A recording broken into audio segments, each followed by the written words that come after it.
Shalom Bapak Ibu Saudara-saudari yang saya kasih dalam Tuhan Yesus Kristus. Sabda Sadik pada hari ini berbicara tentang janji Allah sangat teruji. Teks terambil dari Mazmur 12 ayat 7 sampai dengan 8. Janji Tuhan adalah janji yang murni, bagaikan perak yang teruji, 7 kali dimurnikan dalam dapur peleburan di tanah. Engkau Tuhan yang akan menepatinya. Engkau akan menjaga kami senantiasa terhadap angkatan ini. Kalau kita melihat pemazmur memohon pertolongan Tuhan, karena tidak ada seorang pun di antara manusia yang dapat dipercaya.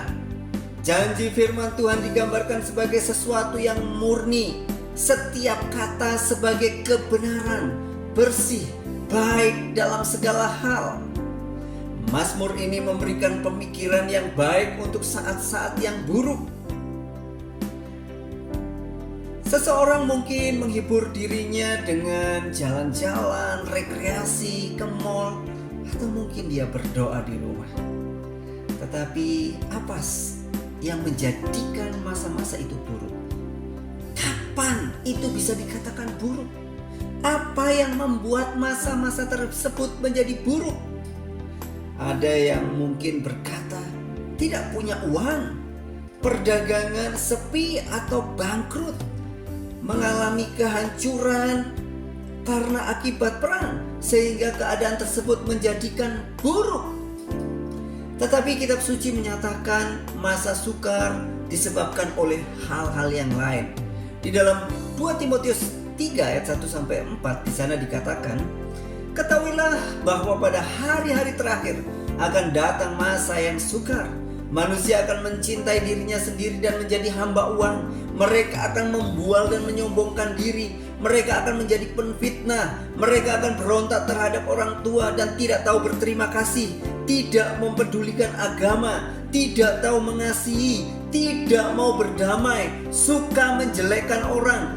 Tidak dapat mengekang diri. Garang. Tidak suka yang baik, suka mengkhianat, tidak berpikir panjang, berlagak tahu, lebih menuruti hawa nafsu daripada menuruti Allah.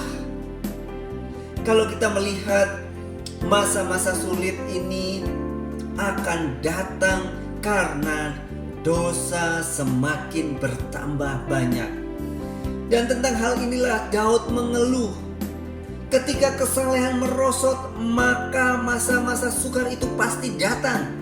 Allah akan meminta pertanggungjawaban atas perkataannya yang sombong, yang tidak senonoh atau bahkan tidak berguna. Ketika orang miskin yang membutuhkan tertindas, maka keadaannya sangatlah buruk. Tuhan sendiri yang akan memperhatikan penindasan terhadap orang miskin dan keluh kesah orang yang membutuhkan. Ketika kejahatan merajalela dan disetujui oleh penguasa, maka keadaannya sangat buruk. Pada saat Anda mengalami masa-masa yang sukar atau yang buruk, ingatlah, kita mempunyai Tuhan yang dapat kita datangi setiap waktu.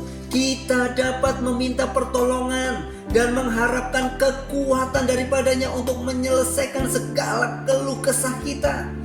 Ingat, Allah pasti akan menghukum dan mengekang orang-orang yang palsu dan sombong.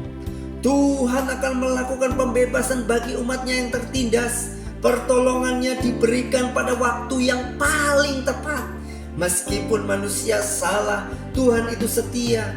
Meskipun hal-hal tersebut tidak dapat dipercaya, namun janji Tuhan dapat dipercaya. Betapa berharganya firman Tuhan dibandingkan dengan perak yang dimurnikan hingga tingkat tertinggi. Berapa banyak bukti yang telah diberikan mengenai kekuatan dan kebenaran firman Allah. Allah akan mengamankan sisa-sisa pilihannya, betapapun buruknya keadaan saat ini. Selama dunia ini masih ada, akan ada generasi manusia yang sombong dan jahat. Namun seluruh umat Allah diserahkan ke dalam tangan Tuhan Yesus Kristus Juru Selamat kita. Di sana mereka aman, tidak akan ada yang bisa mencabutnya karena dibangun di atas dasar batu karang yang teguh. mereka aman meskipun godaan atau penganiayaan datang dengan begitu besarnya kekuatan yang menimpa mereka. Oleh karena itu, Bapak Ibu Saudara yang saya kasih dalam Tuhan Yesus Kristus, apapun keadaan yang kita alami, masa sukar yang kita hadapi, ingatlah selalu janji Tuhan yang sudah teruji dan terbukti. Kiranya kebenaran firman Tuhan hari ini memberkati kita semuanya. Tuhan Yesus memberkati. Amin.